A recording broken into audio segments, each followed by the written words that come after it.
Thanks for checking out my video. If you want to learn more from me, I have a lot of classes on Udemy. You can find the links to a lot of those in the description. Alright, so this is another inspired video from Reddit. So I was perusing, as in my last video that I put up. You'll know that I go on Reddit and I dig around for various different things, including magical discussion. So I had somebody, I had seen a post where somebody was like, how are you supposed to feel internally when you do spells? What's your internal state supposed to be like?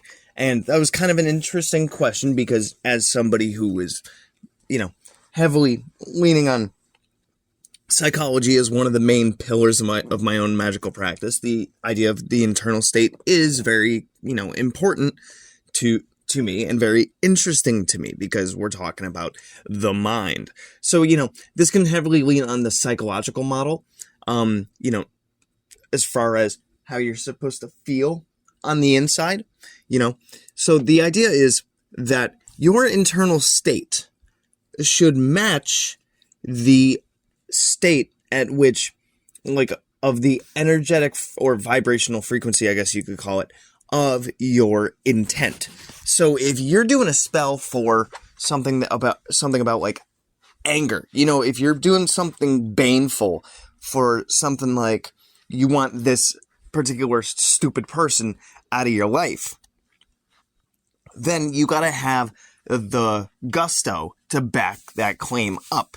So, if you want to get rid of somebody, you're not just going to ask them nicely, hey, could you just leave me alone and never talk to me again? Because, I think you're a piece of garbage. That doesn't necessarily work, especially if this person is negative and maybe they're not listening. Maybe you want to have a protection spell for drawing some boundaries. Hey, please don't do that thing. Don't cross boundaries with me, okay?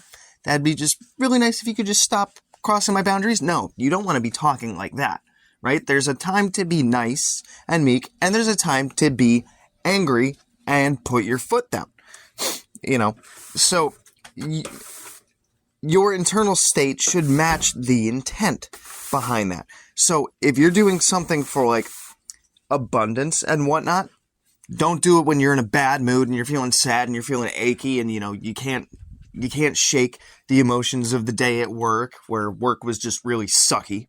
You got to get better at being able to change your emotional state however and whenever you want. And my book, Magical Theater, actually talks about how to manipulate your emotions like that because we can tap into memories and we can choose how we want to feel. And we can work our way from, okay, I had a really, really rough day, but I want to change that. So I'm going to bring my emotions to neutral, and then I'm going to bring them into a heightened, more positive state because I'm working on manifesting a new job because the job that I just got home from sucks, So you got to be in a positive mindset for that kind of thing. So we can manipulate our emotions to feel however we want to feel, and we have to feel a way that lines up with our intention. So we don't want to be distracted. We don't arguably want to be tired, although you can do magic. I do have a video that's called Do Magic When You're Tired because that lowers the conscious mind and allows the subconscious mind to flow more. But when I'm saying tired, I mean you don't want to be just about to go to bed or so tired that you cannot focus, right? If you're just tired but you can focus, then maybe that's a good way or a good time to do some magic because your brain is leaning toward sleep, which means leaning toward an open subconscious, which means a much easier pathway to the subconscious, which means your magic can arguably be more effective. So do magic when you're arguably a little bit tired and you want to feel in a way that matches with your intent. So you can explore this even with the last video that I did on how to get better at magic. You can explore these kinds of things of what works for you when it comes to how you want to feel and the effectiveness of your magic. You can explore this through journaling. the last video that or one of the things in the last video that I made was about how to improve your magic. And one of those things would be journaling. So you can realize, hey, when I'm tired, right before I go to bed, seems to be a pretty effective time to do magic because of at this result, and this result. Or doing magic right before I go to sleep doesn't really work for me, but I'm an insomniac. I wake up in the middle of the night and I got some gusto to do some magic, and guess what? I manifest the results. Then Or this kind of spell that I was doing for abundance or manifestation or whatever, I felt really positive about it, and look at the result I got. Or, this spell that I did on this day, I didn't really feel the best, so, I think I should really repeat that. And then you can plan out a time at which to repeat the spell work at a better, at a date where you have a better emotional state, right? Because we can think about it when you're at work, right?